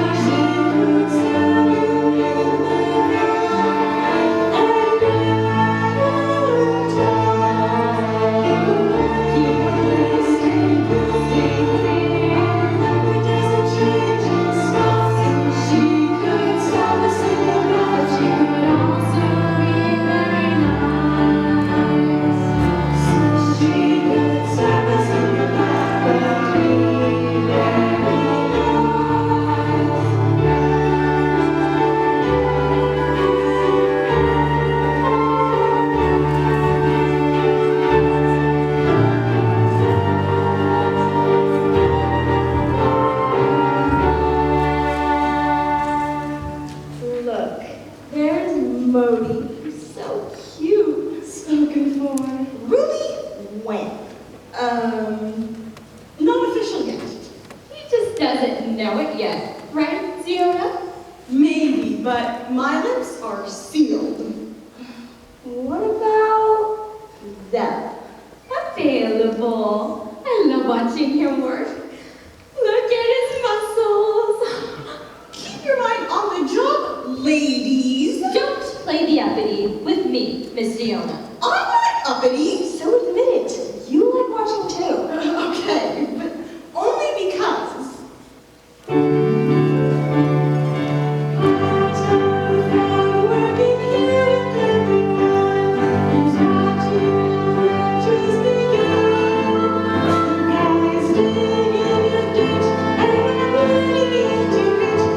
Just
her if only gleaning. So she's a poor, wayfaring stranger among us. No longer wayfaring, but yes, a poor stranger. So, that is Naomi's Moabite charge. Listen, you guys, don't bother her with your nonsense, got it? No problem. No problem at all. And Yes? drop some good-sized handful of grain for her to pick up behind you. Okay. Whatever you say, boss. Boaz.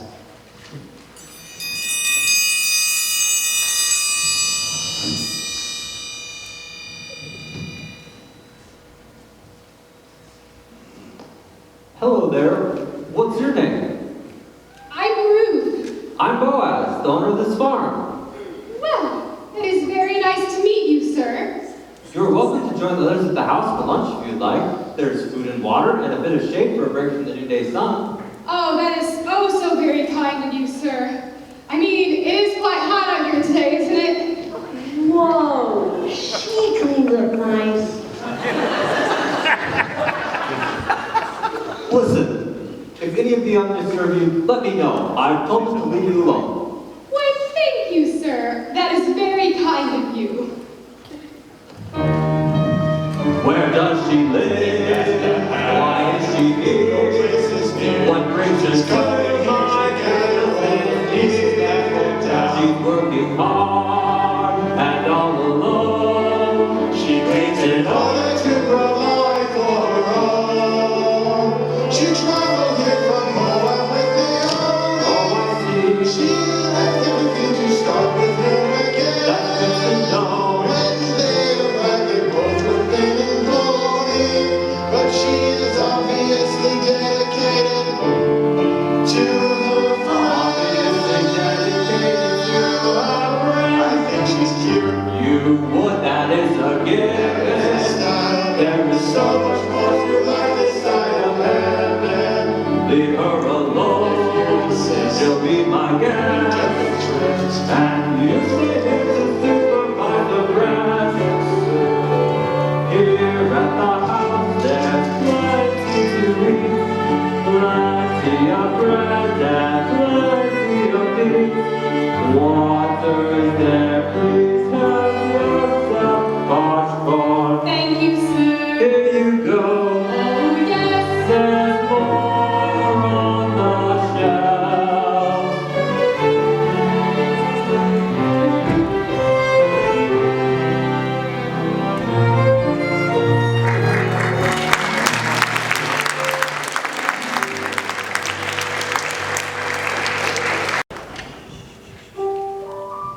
What a lot of grain. Cleaning is so easy. It wasn't when I did it. They left plenty of grain on the edges for me. Careless? No, I think they did it on purpose. On purpose, you say. Sure seems like it. Let me put two and two together. Do you know the owner's name where you gleaned? It's Boaz. Ah, Boaz. He's a close relative of mine. Oh. And he's unmarried. And so kind. Let me think. Yes, I've got it. Got what? The plan. I know what to do. Tonight, go to where he'll be winnowing. Note the spot where his bedding is. It will be dark, so get there on time. And hide yourself. When he goes to bed, go to where he is, carefully pick the covers off his feet, lay down, and then put the covers back and over yourself as well. Is that what they do here?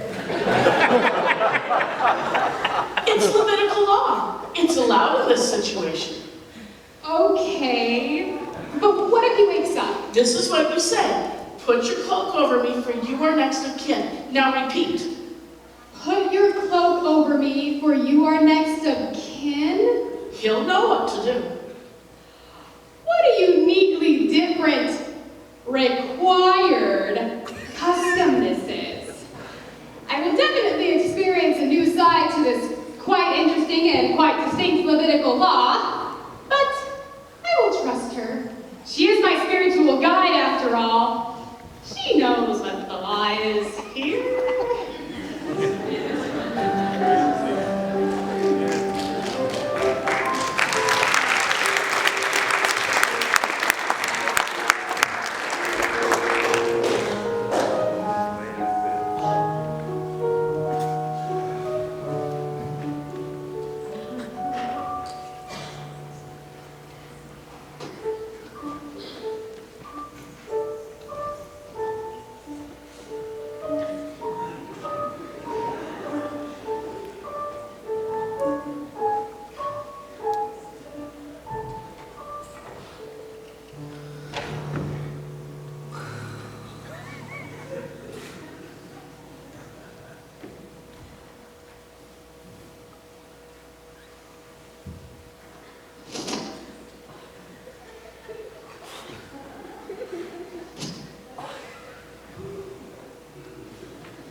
Feel?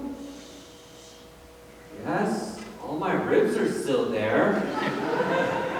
All right, Naomi, I know what you are telling me. She said you would understand Levitical law, right? Yes, but she's not here. You are. I'm here for her as proxy.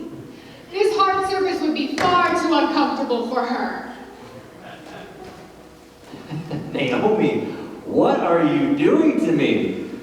Listen, there is a closer relative next in line ahead of me. If he chooses to redeem the property, his first son from the union would be Elimelech's heir.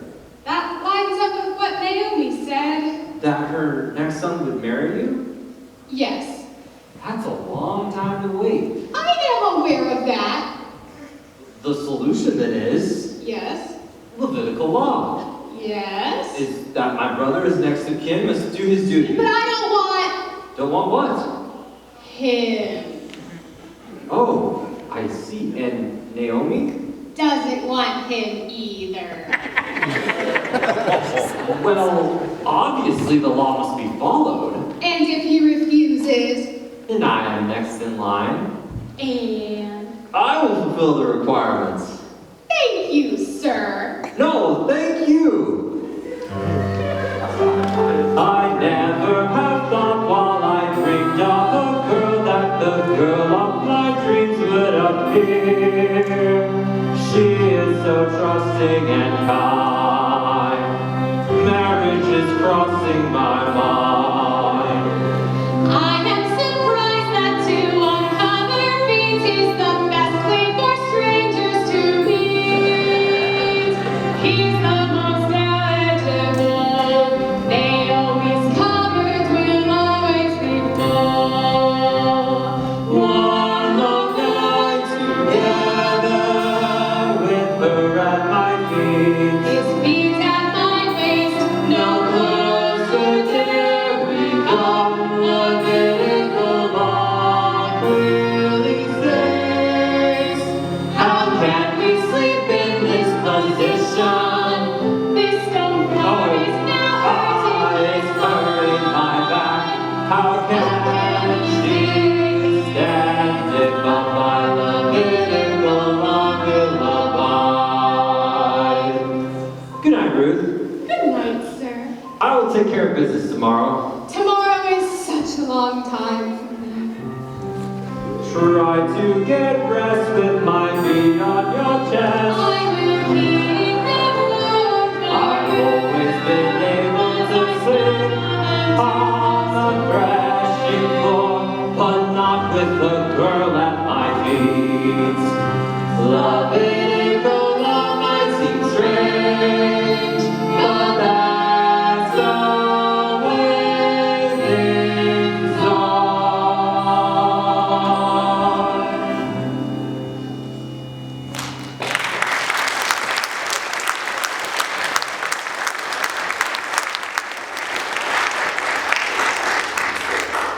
You still awake?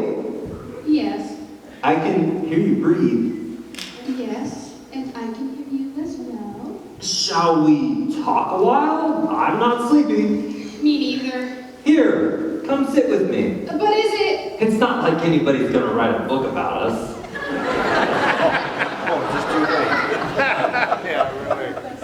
Here, you have asked to be covered, I've covered you. I like Levitical law. Tell me about yourself, your childhood. What was it like growing up in Moab?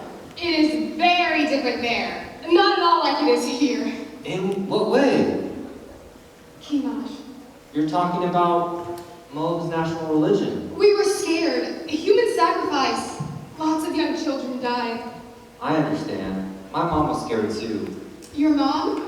How? She grew up in Jericho. She also faced human sacrifice. Oh, I didn't know. But she was eventually rescued by my dad. So, how did he rescue her? Long story. My dad lived in a tent out in the wilderness. Ate manna every day, not knowing anything else. My mother lived in Jericho.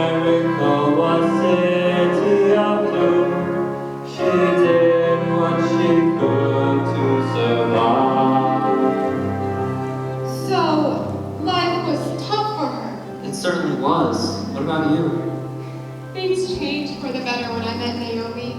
She taught me how God is love, and now I'm no longer scared, but I still don't fit in very well here. No one really understands what I've had to deal with. I know what it is to be an outcast. I know what it is to not fit in.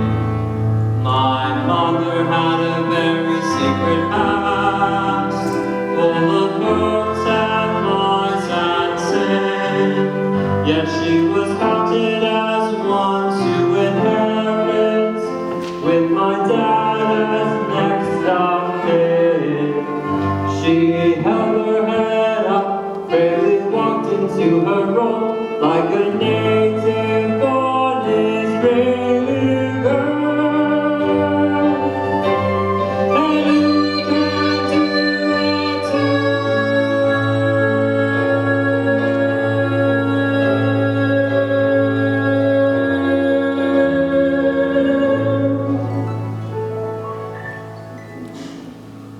I've learned a lot from Naomi. She is my second mother. Yes, Naomi, she didn't really expect me to make her my wife now, did she? I think that was the original plan. I have a different idea. I think I know what it is. As soon as daylight comes, I will load you up with some grain so no one will know you spent the night here with me. More elements of this Levitical law. No, that's my own choice, made in both our best interests. I agree. And I will see if Jonadab is interested in purchasing the land. If he is, then I will have no choice but to let him. Just the land? No, all of Elimelech's property will be transferred, and that includes marrying a widow. Naomi. Right, but if he refuses, then I'll redeem it. And marry Naomi? No, I'll marry Malon's widow. Me? Is that okay? Is it what the law intended? Yeah, sure, it's got to be okay. Then yes, with all my heart, yes!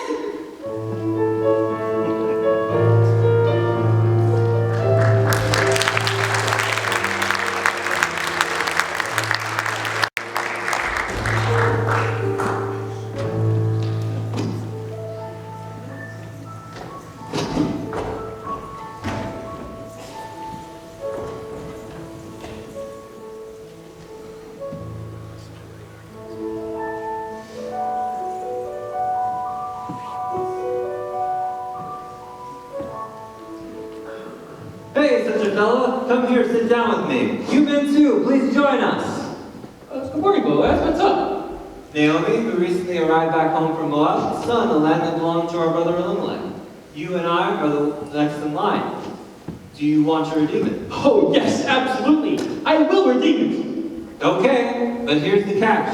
When you buy the field, you must also marry the widow. Any subsequent heir from that union will cause that parcel of land to revert back to Naomi in the same way as her son's inheritance would have done.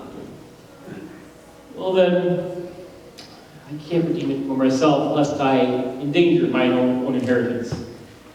Better redeem it for yourself, or I simply can't do it. Agreed. Then take your shoe off in front of these witnesses to seal your decision. Levitical law. Hate to waste a perfectly good pair of sandals. When I can't afford to buy the property and then lose it again, guess I'll have to buy a new pair. Here it is. Modi, Othniel? Yes. Today, you are witnesses to this transaction. I have bought from Naomi everything that was Elimelech's, Malon's, and Chilion's. Yes, we are witnesses. And Ruth, the wife of Malon, I now purchase to be my wife, to raise up the name of the dead upon his inheritance, so that his name will not be cut off from among his brethren, or from the gate of his place. Yes, we are witnesses. The Lord make this woman like Rachel and Leah, who built the house of Israel. May she live worthily in Ephrathah and be famous in Bethlehem. And let this house be like the house of Perez, son of Judah and Tamar. Amen. Amen. Congratulations. And they lived happily ever after. I love endings like this. Is that really the end of the story? No, just the beginning. It wasn't long until Naomi had an heir. They named him Obed. Obed, David's grandfather. That's right.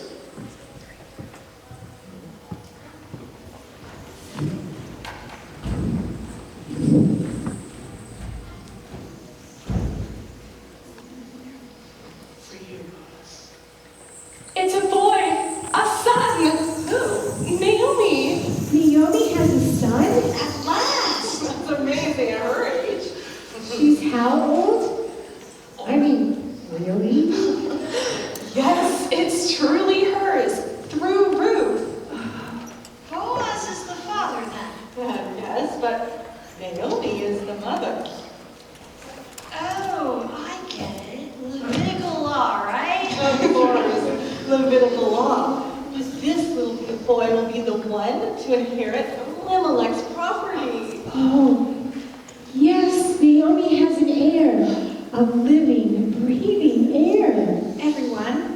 Everyone, there is a son.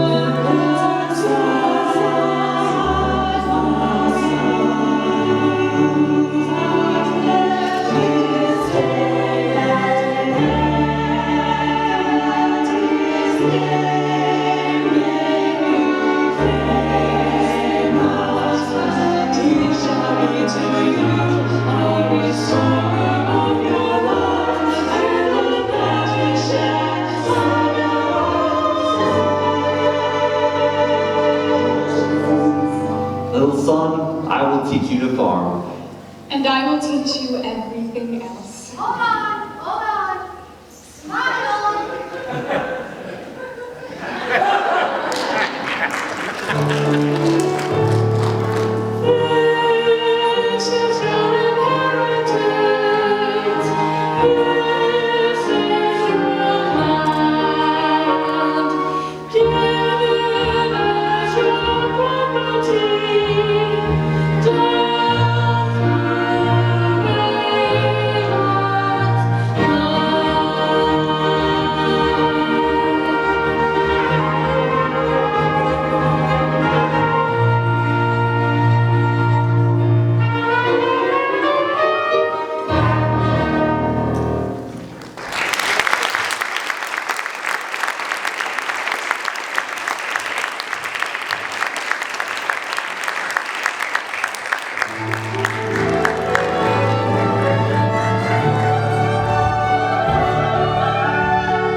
But you're stuck out in the same old storm again. Okay, give a good deep breath.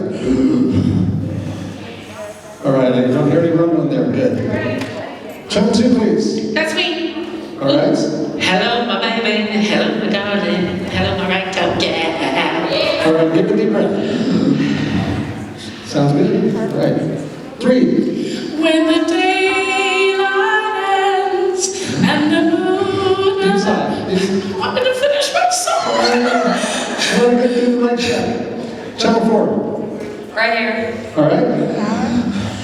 Big breath, move around. Okay. A little bit of a rumble there. Pull that just away just a little bit. Try it again. A little better. Try not to breathe that heavy. That should be okay though, I don't want to pull it away too much farther. Okay, give me a quick check then, vocal check. Check. Tom? And a bit spoiled. And a bit, gotcha, okay.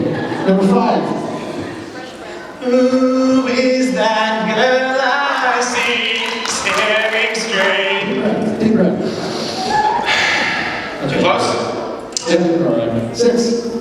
I know I shouldn't move around, I shouldn't curse, but the pain feels so much worse. All right, deep breath. Move your head a little bit, see if your headdress. No, okay, we got no rumbles. Good, good, good. 7. 7. Where are you? Right here. Sorry. Jesus, take the wheel, take it from my hands. Deep breath for me. What? Deep breath for me. Take a deep breath. Okay, that's a little too close? A little too close. Courageous. How about that? Okay, that should be all right. Okay. 8. Hello. Hi. How's everybody doing today?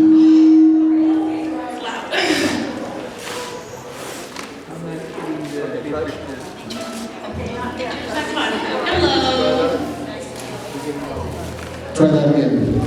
Hi. Thank you, my dear. You should be okay, I'll fix it again. Deep breath.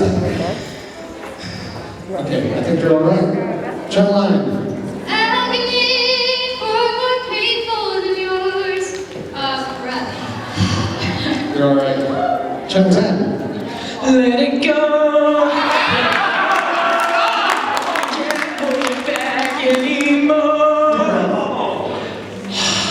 All right, good. Channel 11. Let me tell you that I love you, and I think about you. Deep breath. Deep breath. All right, channel 12. Look at this stuff. Isn't it neat? Deep breath. Take a deep breath. Move your head around a little bit. All right, you're good. All right. Channel 13. Waving through a window. Is anybody seen? Deep breath. Lungs in the eye, you'll be fine. Channel 14. I fell into a burning ring of fire and down, down, down. Okay, we're good. 15. In the morning, it's smell of hot cakes. We snack on that all day. Last night we had a winter for dinner. Give me deep breath. All right, channel 16. 16. 16. I agree.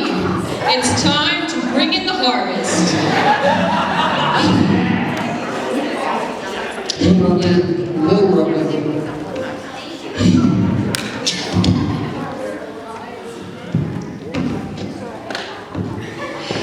That's better. Now give me a little bit. Do what? Little bit more vocal, please. Say something. Say something. Say something, I'm giving. Okay, I got you. Thanks.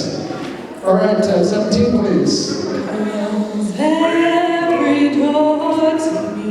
Deep breath. All right, you're good. And You're 17, I'm 18. 18? I might be 18. You might be 18. Okay. Swing low, sweet chariot, coming for to carry me home. Breathe in. Breathe in. Okay, you're good. You're good. 19, please. Who's 19? Hallelujah, hallelujah. Awesome. Deep breath. Okay, good. 20, please. Darling, darling, 'tis all I can say. Nice. Got you 20, please. Deep breath. Nice. 21. Be a man, you must be swift as a coursing river. Deep breath. Yes. Nice. 22. Is that me? Oh, hi. Okay. I don't know what to talk about. Deep breath. right, 23. Gotcha, deep breath. Good, all right, 24. And the first time Natural voice, please. Natural voice. Real voice. Give me something. The first time in forever. Good, good. Helps me in how you sound. All right, we got everybody. Thank you.